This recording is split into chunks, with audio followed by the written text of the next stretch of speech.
시편 105편입니다.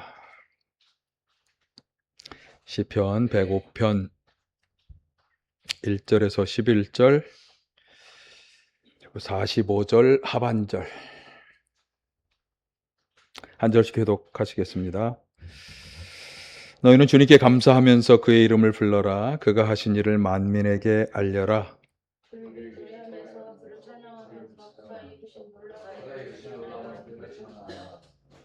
그의 거룩하신 이름을 찬양하여라. 주님을 찾는 이들은 기뻐하여라.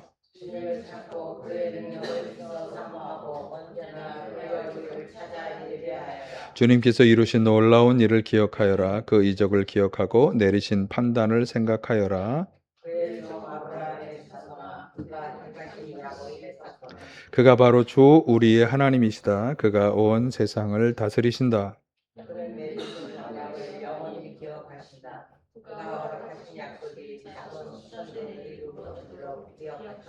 그것은 곧 아브라함과 맺으신 언약이요 이삭에게 하신 맹세요.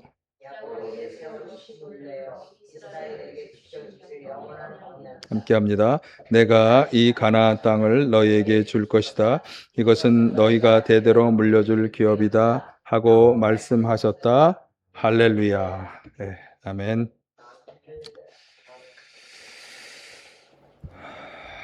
시편 105편의 말씀은 1절에서 이제 시작하면서 말씀하는 것처럼 하나님께 감사할 것을 권면하는 시입니다.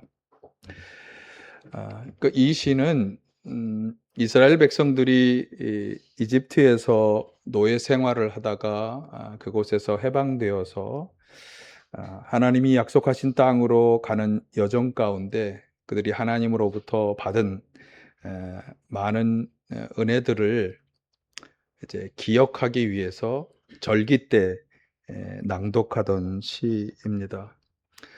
그런데 신학자들은 이 시의 최종 편집 시기를 포로기 이후로 보고 있어요. 무슨 말인가 하면 이스라엘 백성, 남유다 북이스라엘이 다 멸망했잖아요. 멸망을 하고 대다수 지도자급에 해당하는 사람들이 포로로 그 나라로 끌려갔어요. 그때 지도자들의 대부분이 끌려가고 하층민 그리고 그 나라를 점령했던 아수르 이런 나라들이 사람을 보내어서 이스라엘에 정착을 했는데 그래서 그때를 포로기라고 그럽니다. 그리고 그 포로기에서 다시 그들이 풀려나서 나라로 돌아오게 된 때를 포로기 이후다 이렇게 이야기를 합니다.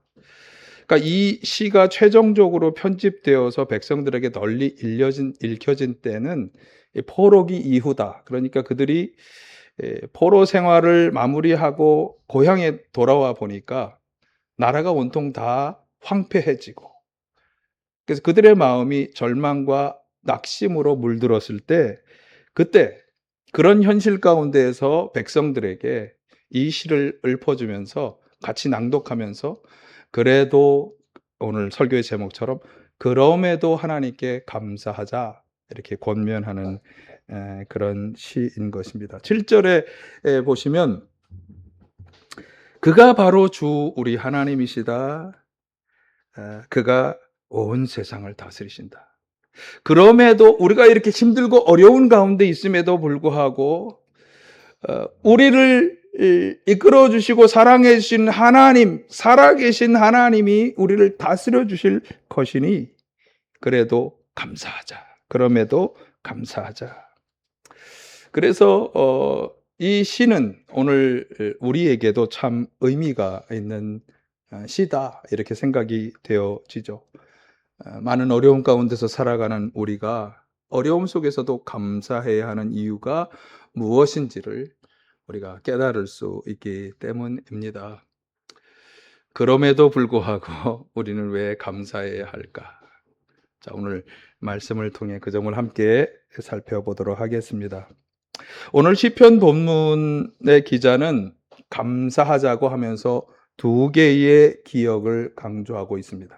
자, 1절에서 4절까지는 나중에 이제 말씀을 드릴 건데 5절 이하의 5절과 8절에서 11절에서 각각 말씀하고 있어요. 첫 번째는 하나님께서 이루어진 일, 그것을 기억하자 이렇게 말하고 있고, 다른 하나는 하나님께서 주신 언약인데 그 언약을 하나님이 기억하셨다 라는 것을 우리도 기억하자. 네. 그러니까 하나님이 행하신 일 하나, 그리고 하나님이 언약으로 약속해 준 일 하나는 과거의 일이고 다른 하나는 현재로부터 미래까지 이루어질 일에 관한 것입니다. 그래서 감사하자고 말하는 이 시편 기자의 권면은 기억을 강조하는데, 과거에 일어났던 일들만이 아니라 이제 미래에 이루어질 그 약속도 감사의 대상, 감사의 내용이 된다고 말하는 거죠. 그렇게 생각이 되십니까? 그러니까 감사는 내가 이미 받았던 많은 일들뿐만 아니라 앞으로도 내가 받을 거라고 기대하는 소망, 믿음으로 드리는 것이다. 시편 기자는 지금 그 얘기를 하고 있는 것 같아요. 왜냐하면 하나님께서는 신실하게 당신의 약속을 이루시는 분이기 때문에 약속하신 것을 반드시 성실하게 이루실 것이라는 것이죠. 그것을 믿고 감사하자. 자, 그럼 구체적으로 한번 살펴보겠습니다. 먼저 행하여 주신 일, 하나님이 행하여 주신 일을 기억하자. 자, 5절을 보실까요? 5절. 주님께서 이루신 놀라운 일을 기억하여라. 그 이적을 기억하고 내리신 판단을 생각하여라. 자, 시편 기자는 먼저 하나님이 행하신 놀라운 일, 이적, 판단 등을 기억하고 생각하라. 이렇게 말씀합니다. 시라고 하는 것은 아주 여러 가지 의미를 압축하고 있죠. 그래서 사실 이 간단한 구절 하나는 이스라엘 백성들이 과거에 하나님이 베푸신 은혜들을 통칭해서 하는 말이에요.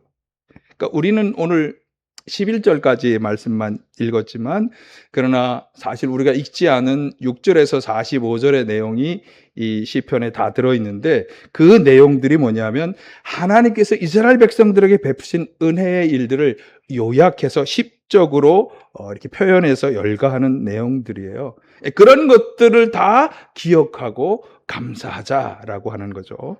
자, 그 일들을 다 소개할 수 없습니다만 간단히 말씀을 드리면, 그러니까 압축한 걸 더 간단히 말씀드리면, 자, 이스라엘의 조상이었던 아브라함, 이삭, 야곱 등에게 하나님이 주신 수많은 자손을 주겠다고 하신 약속을 이루셨다고 하는 거죠.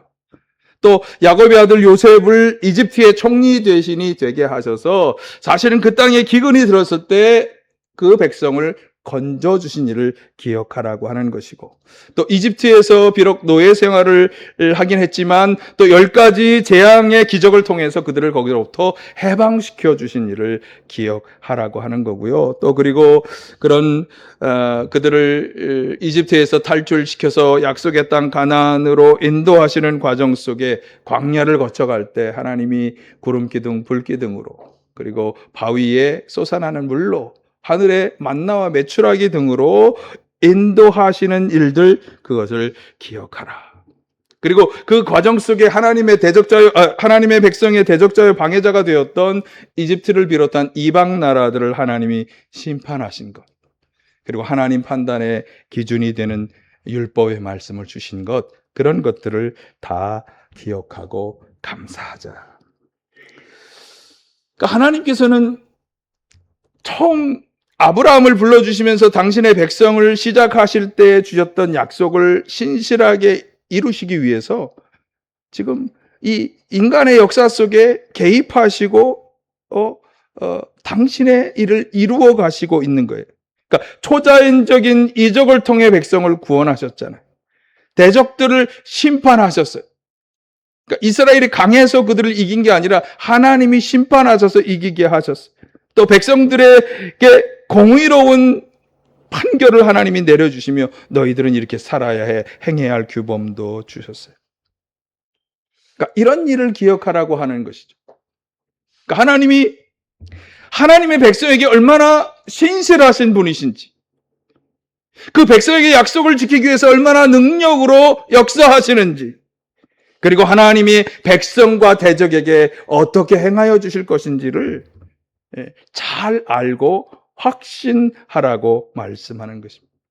그러니까 이것이 감사의 이유가 되는 거죠. 첫 번째, 행하여 주신 일을 기억하라. 두 번째, 기억해야 할 것은 언약에 관한 것인데, 말씀드린 것처럼 사실 이 언약에 관한 이 말씀에서 주요한 기억은 하나님이 언약을 기억하신다라고 하는 내용 보실까요? 8절에서 11절.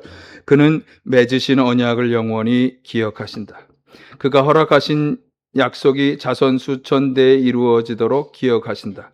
그것은 곧 아브라함과 맺으신 언약이요, 이삭에게 하신 맹세요, 야곱에게 세워주신 율례요, 이스라엘에게 지켜주실 영원한 언약이다. 내가 이 가나안 땅을 너희에게 줄 것이다. 이것은 너희가 대대로 물려줄 기업이다 하고 말씀하셨다. 그러니까 하나님은 처음 아브라함과 맺으신, 또 그래서 이삭과 야곱에게도 이 언약을 주신 것을 기억하신다는 거예요. 그러니까 하나님이 주신 이 언약들을 하나님 스스로 기억하시니까 잊어버리지 않으시고 무시하지 않으시고 이 언약을 그분이 신실하게 이루신다라고 하는 것을 너희들도 기억하라. 두 번의 기억이 반복되는 거예요. 그리고 이 언약의 핵심은 11절 말씀처럼 가나안 땅을 주신다는 언약이죠. 오늘 11절에서 그 말씀을 했죠.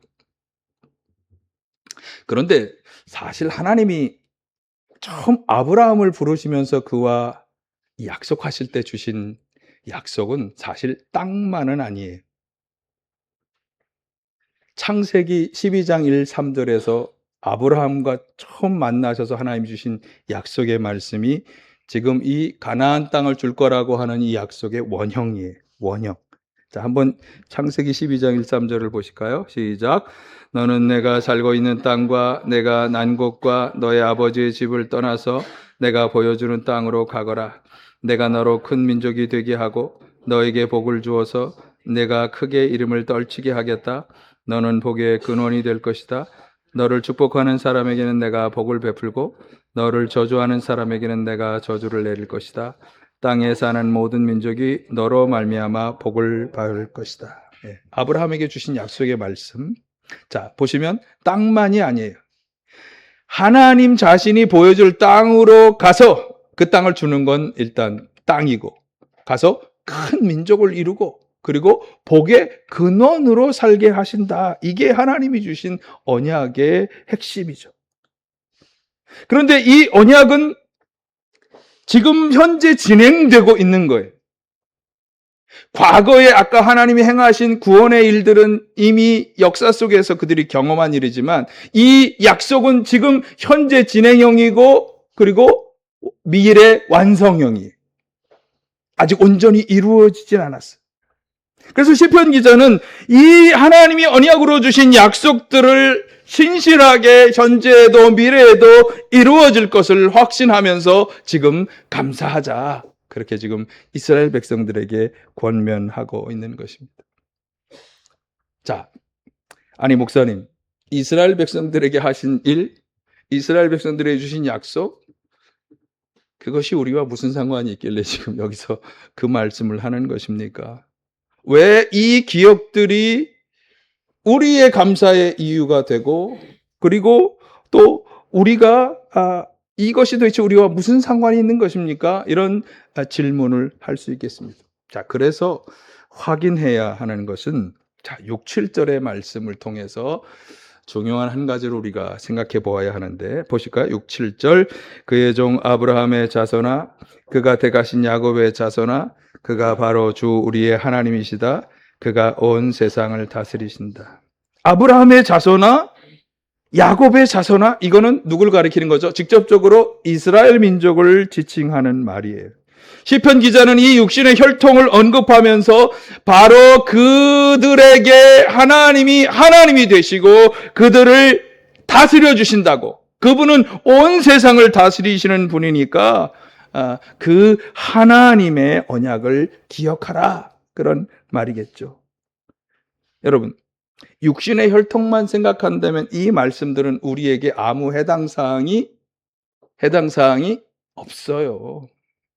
그 질문, 아까 앞에서 제가 생각했던 질문이 도대체 이게 우리와 무슨 상관이 있습니까? 이 이스라엘 백성들이 기억해야 하는 그 일들이, 그 언약이 우리와 무슨 상관이 있습니까?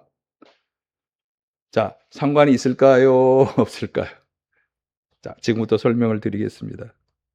우리는 육신의 혈통보다 더 중요한 하나님께서 난 사람, 하나님의 자녀라고 성경은 우리에게 말씀합니다.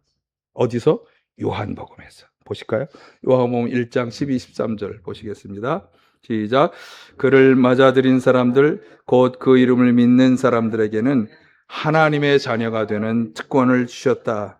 이들은 혈통에서나 육정에서나 사람의 뜻에서 나지 아니하고 하나님에게서 났다. 예.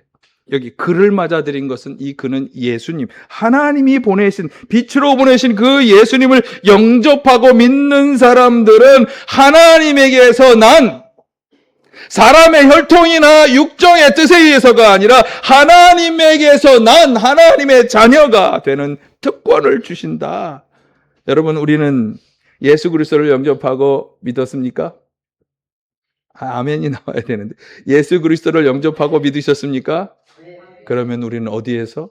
하나님에게서 난 하나님의 자녀가 되는 특권을 받은 거예요. 여러분, 하나님의 자녀인 줄 믿습니다. 예. 그러니까 하나님께서 당신의 백성들에게 약속하신 이 일들이 당연히 하나님의 자녀들에게 다 베풀어 주신다. 그러니까 앞에서 제기해 무슨 상관이 있습니까? 상관이 있습니다. 우리는 하나님의 자녀가 되었기 때문에. 게다가 여기에 더해서 바울 사도가 로마서 4장에서 아주 중요한 것을 논증했어요. 이런 논증이죠. 바울 사도의 논증 한번 같이 보실까요? 시작. 아브라함에게 주신 하나님의 약속은 아브라함과 동일한 믿음으로 살아가는 성도들. 그것이 뭐냐면 하나님을 절대적으로 신뢰하는 믿음인데, 하나님께서 예수 그리스도를 죽음에서 다시 살리시고 우리의 주가 되게 하셨다는 것을 믿는 믿음의 사람들에게도 주신 약속이라고 하는 거죠. 그러니까 아브라함이라고 하는 사람에게 아까 약속하신 땅을 주고 큰 민족을 이루고 또 복의 근원이 되게 하신다고 하신 그 약속이 이스라엘 백성만이 아니라 하나님의 자녀가 되고 아브라함이 지닌 것과 동일한 믿음, 하나님을 절대적으로 신뢰하는 믿음인데, 그 믿음, 우리는 어떤 믿음이죠? 하나님께서 예수 그리스도를 죽음에서 살리셔서 우리의 주가 되게 하셨다는 것을 우리가 믿는 그 믿음을 가진다면 우리에게도 해당하는 그런 약속이다. 자, 우리가 다 여러 번 본 것이죠. 한번 그 구절들을 볼까요? 로마서 4장 13절 상반절 시작. 아브라함이나 그 자손에게 주신 하나님의 약속, 곧 그들이 세상을 물려받을 상속자가 되리라는 것은 율법으로 말미암은 것이 아니라 믿음의 의로 말미암은 것입니다. 여기 율법 얘기가 나오는 것은 유대인들은 율법을 지켜야 구원받는다고 하는 율법 지상주의자들이었어요. 그것과 대비해서 믿음으로 우리는 이것을 상속받는다. 16절, 이런 까닭에 이 약속은 믿음에 근거한 것입니다. 같이, 그것은 하나님께서 아브라함에게 이 약속을 은혜로 주셔서 이것을 그의 모든 후손에게도 곧 율법으로 사는 사람에게만이 아니라 아브라함이 지닌 믿음으로 사는 사람들에게도 보장하시는 것입니다. 아브라함은 우리 모두의 조상입니다. 자, 아브라함이 지닌 믿음 24절, 하나님께서 의롭다고 여겨주실 곧 우리 주 예수를 죽은 사람들 가운데에서 살리신 분을 믿는 우리까지도 위한 것입니다. 예. 그러니까 우리는 예수 그리스도를 영접하고 믿어서 하나님의 자녀가 되고 하나님이 약속하신 것을 상속받는 하나님의 백성도 된 것입니다. 아멘? 다시, 예수 그리스도를 영접하고 믿어서 하나님의 자녀가 되었고, 그리고 로마서 4장의 바울의 논증에 의하면 하나님이 아브라함에게 약속하신 것을 물려받는 하나님의 백성도 된 것이에요. 예. 그러니까 앞에서 구약의 이스라엘 백성들이 경험했던 어떤 경험을 했죠? 때때로 시시때때로 그들이 삶의 어려운 지경에 처했을 때 구원해 주시고, 하나님이 얼마나 그들을 신실하게 돌보아 주시고 능력으로 역사하시는지, 백성과 대적에게 하나님이 어떻게 행하여 주시는지 하여튼 그 모든 일들을 오늘 우리도 하나님의 백성이요 자녀되면서 살아가는 오늘 우리도 경험할 수 있다 없다? 경험할 수 있다. 경험할 수 있다. 하나님께서는 그런 일들을 당신의 백성에게 베풀어 주시는 거예요. 과거에도, 현재에도, 미래에도, 오늘 우리 가운데서도 그 일을 동일하게 베풀어 주신다. 이것을 믿고 감사하자는 거죠. 또 백성에게 주신 언약, 아브라함에게 주신 언약 말씀드린 것처럼 우리도 그것을 다 상속받는 거예요. 우리도 약속의 땅에 들어가고 큰 민족을 이루고 복의 근원으로 살아가는 이 언약의 성취를 경험할 수 있다고 하는 거죠. 여러분 가운데 이 하나님의 놀라운 축복의 역사가 이루어지길 간절히 축원합니다. 자, 그런데 하나님께서 이스라엘 백성들에게 약속하신 땅은 가나안 땅이다. 지금 이스라엘이 차지하고 있는 그 땅이. 그것을 약속하시고 이루어 주셨는데, 그러면 믿음으로 하나님의 백성이요 하나님의 자녀가 된 우리 그리스도인들에게 약속하신 땅은 어딜까? 지상에 어디가 우리들에게 약속하신 땅일까? 우리도 이스라엘이 있는 그 땅으로 가야 할까요? 자, 여기서 히브리서의 말씀을 좀 생각해 볼 필요가 있는데, 히브리서 11장에 보면 이 히브리서 11장은 대표적인 믿음의 장이라고 그래요. 믿음이 무엇이냐? 누가 믿음으로 살았던 사람들이 누구냐? 그 사람들은 어떻게 살았느냐? 그들이 받은 축복은 무엇이냐? 이것을 쭉 설명해 주는 게 히브리서 11장인데, 그 중에 믿음으로 살다가 죽은 분들에 대한 말씀이 13절 하반절에서 16절에서 이렇게 기록하고 있어요. 중요한 장이에요. 한번 보실까요? 시작. 그들은 약속하신 것을 받지는 못했지만 그것을 멀리서 바라보고 반겼으며 땅에서는 길손과 나그네 신세임을 고백하였습니다. 이런 말을 하는 사람들은 자기네가 고향을 찾고 있다는 것을 나타내는 것입니다. 그들이 만일 떠나온 곳을 생각하고 있었더라면 돌아갈 기회가 있었을 것입니다. 그러나 사실은 그들은 더 좋은 것을 동경하고 있었던 것입니다. 그것은 곧 하늘의 고향입니다. 그래서 하나님께서는 그들의 하나님이라고 불리는 것을 부끄러워하지 않으시고 그들을 위하여 한 도시를 마련해 두셨습니다. 어떤 믿음의 조상들은 현재 약속된 것을 받지는 못했는데, 그들의 마음에 어떤 생각이었냐 하면 이 땅에서 살아가는 삶은 길손이요 나그네 삶이다. 이렇게 고백하면서 그들은 돌아갈 고향, 육신적으로 돌아갈 고향이 아니라 더 좋은 하늘의 고향을 동경하였다. 그런데 그것은 하나님이 준비해 주신 한 도시다. 이렇게 설명했어요. 여기까지만 설명했지만 사실 이 도시는 이제 요한계시록에서 잘 말씀하는데 하늘의 예루살렘을 가리키는 것이고요. 그것은 바로 우리가 하나님 나라, 하늘나라로 말하는 것의 의미가 되겠습니다. 요한계시록에서는 새 하늘과 새 땅이라고 말하기도 했어요. 그러니까 이 믿음의 조상들의 고백에 의하면 우리는 이 땅에서의 삶을, 어떤 삶을 살고 있다? 나그네로, 손님으로, 길 손님으로 살아가고 있다. 그러면 이 땅에서의 삶을 끝내고 우리가 돌아갈 곳은 어디죠? 영원한 안식처가 있다고 하는 것을 말씀해 주는 것입니다. 사실 예수님께서도 이 얘기를 하셨어요. 요한복음 14장 2, 3절을 한번 보실까요? 이렇게 말씀하시죠. 내 아버지의 집에는 있을 곳이 많다. 그렇지 않다면 내가 너희가 있을 곳을 마련하러 간다고 너희에게 말했겠느냐?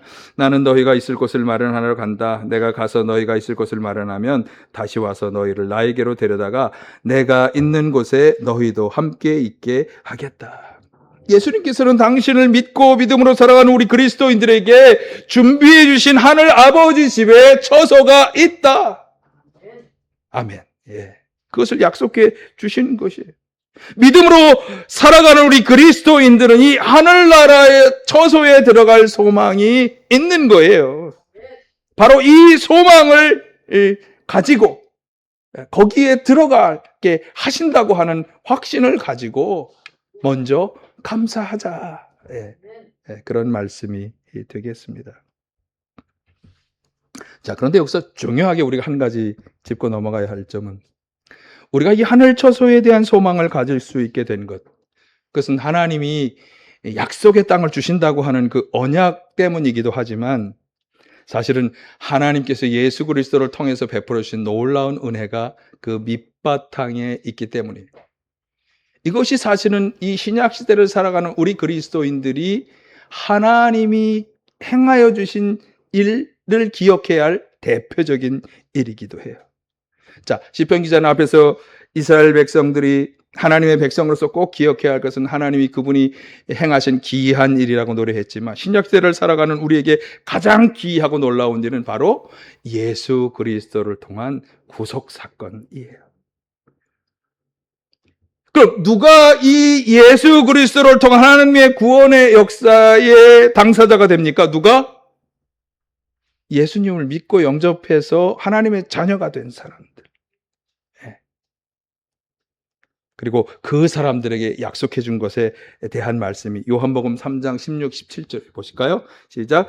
하나님께서 세상을 이처럼 사랑하셔서 외아들을 주셨으니 이는 그를 믿는 사람마다 멸망하지 않고 영생을 얻게 하라는 것이다. 하나님께서 아들을 세상에 보내신 것은 세상을 심판하시려는 것이 아니라 아들을 통하여 세상을 구원하시려는 것이다. 그러니까 예수님 믿고 영접하여 우리는 하나님의 자녀가 되고 하나님의 자녀들에게 베풀어 주시는 이 놀라운 은혜, 멸망하지 않고 영생을 얻는 이 은혜를 받는 거예요. 사실 우리는 짓는 죄로 인해서 하나님의 심판과 멸망을 받을 수밖에 없는 형편이 되어서 이를 긍휼히 여기신 하나님께서 당신의 외아들 예수 그리스도를 세상에 보내셔서 우리의 죄를 대신 다 담당하고 십자가에서 화목제물이 되어 죽게 하심으로 우리는 죄에서 구원받고 하나님 나라의 영원한 생명의 삶을 얻게 되는 것입니다. 이건 신약 시대를 살아가는 우리 모두가 반드시 기억하고 소망해야 할 놀라운 은혜의 일이죠. 이건 과거에 예수님께서 2000년 전에 십자가를 지실 때부터 시작되어서 오늘 우리에게까지 미치는 일이고 앞으로 우리가 죽어서도 우리가 차지하게 될 놀라운 소망이죠. 그래서 그것을 기억하고 소망하고 감사하자. 그런 말씀으로 우리가 연결을 드릴 수 있겠습니다. 여러분, 이 감사의 사람이 되시길 간절히 축원합니다. 자, 오늘 본문 1, 4절은 바로 이 감사의 구체적인 표현을 소개하는 구절이 되겠어요. 한번 어떻게 감사하냐? 이렇게 감사하라는 거죠. 이렇게 표현하며 감사하라는 거죠. 한번 보실까요? 시작. 너희는 주님께 감사하면서 그의 이름을 불러라. 그게 하신 일을 만민에게 알려라. 그에게 노래하면서 그를 찬양하면서 그가 이루신 놀라운 일을 전하여라. 그의 거룩하신 이름을 찬양하여라. 주님을 찾는 이들은 기뻐하여라. 주님을 찾고 그의 능력을 힘써 사모하고 언제나 그의 얼굴을 찾아 예배하여라. 하나님의 이름을 부르고 만민에게 하신 일을 전하고 노래하고 찬양하고 기뻐하며 하나님을 찾고 예배하라. 그러니까 감사는 말로만 하는 것이 아니에요. 감사는 감사 헌금을 드리는 것으로 끝나는 게 아니에요. 감사는 이걸 다 표현하는 것이에요. 하나님이 행하신 일을, 하나님이 이런 일을 나에게 행하셨다고 하는 것을 전하는 거예요. 하나님의 이름을 높이 부르고 노래하고 찬양하는 거예요. 하나님을 사모하는 마음으로 나와 기쁨으로 예배하는 거예요. 이게 다 감사예요. 저는 어느 것 하나라도 빠져서는 안 된다고 생각해요. 시편 105편의 기자가 우리가 해야 할 감사를 너무나 잘 표현하고 있어요. 여러분, 이런 참된 감사를 드리시기를 간절히 축원합니다. 우리는 참 힘들고 어려운 시기를 살아가고 있습니다. 그러나 하나님께서는 과거에 일하셨고 약속하셨고 지금도 미래에도 그 약속을 신실하게 이루기 위해 일하고 계십니다. 우린 그걸 기억하고 잊지 않고 감사하는 거예요. 이스라엘의 역사 속에 이루신 것처럼 우리 가운데 놀라운 은혜의 일들을 신실함으로, 능력의 역사로, 자비하심으로, 또 심판과 규범으로 인도해 주실 것입니다. 또 약속의 땅을 주신다고 하셨으니 약속의 땅을 주실 것입니다. 결국은 하나님 나라 처소에 들어가게 하실 것입니다. 사실 예수님이 그 증거예요. 우리 죄를 구원하시고 우리를 죄악으로 건져주시고 하늘나라 소망을 약속해 주셨잖아요. 모든 하나님이 베푸시고 약속하신 것들을 꼭 기억하면서 지금 힘들고 어렵지만 감사할 수 있는 우리 모두가 다 되시기를 간절히 축원합니다. 사랑의 아버지 하나님,